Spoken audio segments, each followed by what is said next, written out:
going on, guys? It's Mazda Monday, and today is just going to be a really short video because I'm going to hold off on doing the exhaust until we come back from our testing. I found a test car. I'm heading down to Texas this weekend, and I have a completely stock car. I'm providing all the parts. So pretty much what we're going to do is use less than $150 worth of parts and combine it with my tune and try to get the 0 to 60 time to drop by 1 second or more. So that's what's going on this weekend. So, since I am going to be doing all that stuff, a lot of people have been asking me for links for different models of cars, because a lot of people are still getting confused on which pump they need for their model of car. So today, all I'm going to do is I'm just going to show you, or I'll leave the list of parts in the link below in the description for each model of car. Obviously, all the Skyactivs use the same spark plugs. You're going to have a different silicone hose depending on your model of car, and I'll leave the links for that. And like I said, the different fuel pump, if you have a 4th gen versus a 2nd and 3rd gen, it's going to be a different fuel pump. So I'm going to leave all the upgrades for those 3 little parts, and all that can be done for $150 or less. When I did the total of these parts I just purchased, on average, the 4th gen fuel pumps cost $50, the 3rd gens cost $70, intake hose is about $27, spark plugs about $58 to $60. So all those parts can be done for less than $150. Plus, if you want 2 other free mods that you can do, it is kind of illegal, especially in California, is removing like emissions equipment. So what I want to do is I'm going to leave the description or in the description for those parts, and then I want to just show you a clip of the 2 other parts that are free mods that you can do on your own at home. Just, they're kind of illegal, but they're free.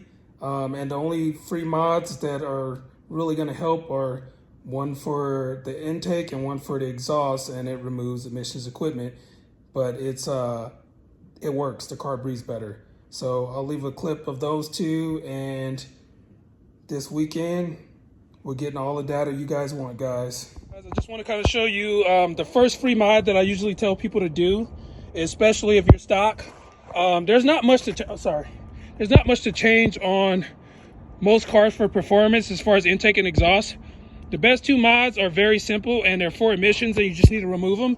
So for the intake, the best mod you can do on a stock airbox is removing this charcoal filter. So here's your air filter. This is a charcoal filter to keep the emissions from coming back up the intake when the car is off, and when you're driving and cruising. So you just pop this out, and it's going to allow your car to get way more airflow without even changing to a aftermarket intake.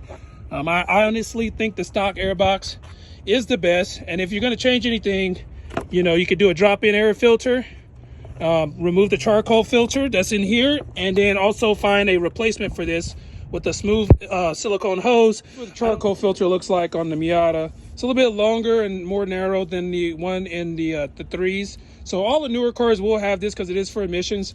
It is pretty much just to suck up the, the extra byproduct of the PCV system. I mean, your manifold, pretty much any of the gases that are escaping back through the intake during the stroke. So definitely restrictive. On Engineering Explained, by replacing this and dropping in a K&N, he gained 5 little horsepower, guys, on his Subaru. So it should help with this one as well. There's an angle where you can see first hole bored through. Gonna make a bunch more and then ream it out with the big heavy bar. Bye-bye, second cat. Here's the some chunks that came out. Apparently it's 4 layers that are stacked loose because of the way it came out. That's my assumption. The second cat has left the chat. Looks like there's no residue in there. It's just gonna be a little resonance chamber. I got every last bit. It came out a lot easier than I was expecting. A lot of elbow grease. Whoop, there we go. The first bit was the hardest. Once I got a good hole, punched it through all 4 layers, a couple of holes I should say, then my metal pipe and rubber mallet tactic worked beautifully. Now